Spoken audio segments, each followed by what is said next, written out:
समझा नहीं दादाजी। जब तुम परीक्षा पास कर लोगे तभी तुम्हें तुम्हारा हक मिलेगा। मुझे करना क्या होगा? ये तुम्हें वक्त आने पे बता दिया जाएगा। अभी के लिए तुम बस इतना समझ लो कि you have to pack your bags and leave this house. इस परीक्षा के तहत लकी को अग्रवाल खानदान में उसके नाम की जमीन और जायदाद पर तभी हक मिलने वाला था जब वो इस परीक्षा को पास कर लेता। हालांकि परीक्षा देते देते उसे 8 बरस हो चुके थे, इसलिए उसे एहसास होने लगा था कि वो कभी परीक्षा को पास ही नहीं कर पाएगा और हमेशा हमेशा के लिए गरीब ही रह जाएगा।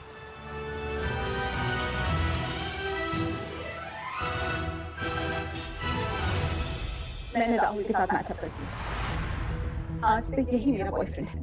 लकी ने होटल की तीसरी मंजिल की ओर देखा। वो डिंपल को कोस रहा था। अच्छा वो चली गई, अब मिलना कभी। अगले दिन जब लकी की आंख खुली तो वो सीधा उठा और तैयार होकर शहर के सबसे बड़े बैंक न्यू सिटी बैंक पहुंच गया। भाई अब इसमें से कौन सी गाड़ी लेगा? ये वाली? नहीं, वो वाली। न्यू सिटी बैंक न सिर्फ शहर का सबसे बड़ा बैंक था बल्कि वो सबसे अमीर बैंक भी था। वहां पर शहर के सबसे अमीर लोगों के ही पैसे जमा किए जाते थे। कहाँ दवाओं की बदबू और कहाँ ये खुशबू। वाह।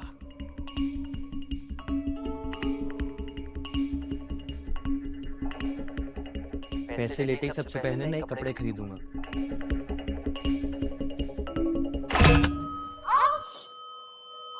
और इस जल्दबाजी के चक्कर में वो एक लंबे बाल वाली लड़की से जा टकराया था। आई एम सो सॉरी, मैंने आपको देखा नहीं, प्लीज आप मुझे माफ कर दो। क्या सॉरी? हाँ?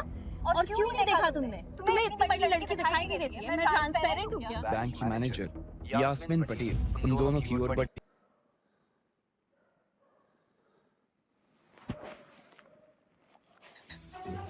जैसे ही उस लंबे बालों वाली लड़की ने लकी का जवाब सुना तो वो खिलखिलाकर हंस पड़ी। यास्मीन को तो सिर्फ लग रहा था कि वो पागल है, लेकिन वो लड़की तो अपने मन में मान चुकी थी कि यह लड़का कोई पागल ही है। यास्मीन देखो, अगर ऐसे सड़क छाप लोग तुम्हारे बैंक में आकर कस्टमर्स को परेशान करने लग जाए तो उससे तुम्हारी बैंक को काफी नुकसान हो जाएगा और उसकी इमेज भी काफी खराब हो जाएगी। So I hope as a manager तुम्हें पता है कि तुम्हें इन सब चीजों का ध्यान देना चाहिए and next time मेरे साथ ऐसा कुछ नहीं होना चाहिए। Yeah, ma'am. Sure, I will. This is not acceptable, Yasmin. I'm very disappointed. Just be careful next time, okay? Yes, ma'am. Let's do that. Please take care of yourself, ma'am. And thanks for coming. आज तो वो बाल बाल बच गई थी। इस लड़के का कुछ ना कुछ तो करना ही पड़ेगा।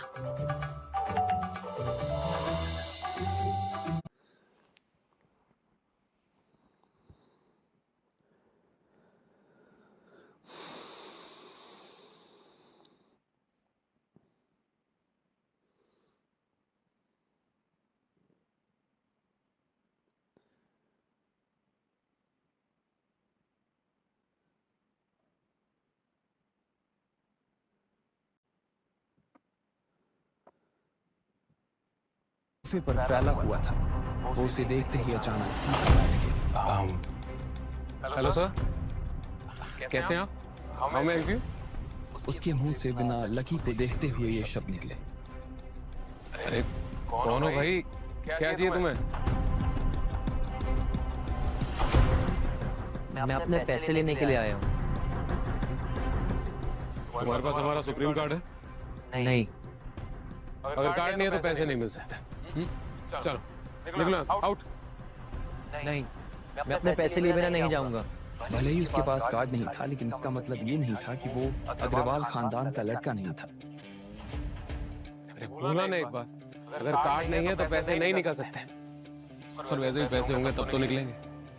चल बार आउट, निकलो। पैसे है तभी तो निकालने के लिए आया हूँ ना। देख तू सुबह फालतू की बकवास मत कर। चुपचाप यहाँ से निकल जा वरना गार्ड्स को बुला लूंगा। धक्के मार के बाहर फेंक देंगे तुझे। निकल। जैसे जैसे मैनेजर उसकी ओर बढ़ता चला जा रहा था, लकी का डर भी बढ़ता जा रहा था।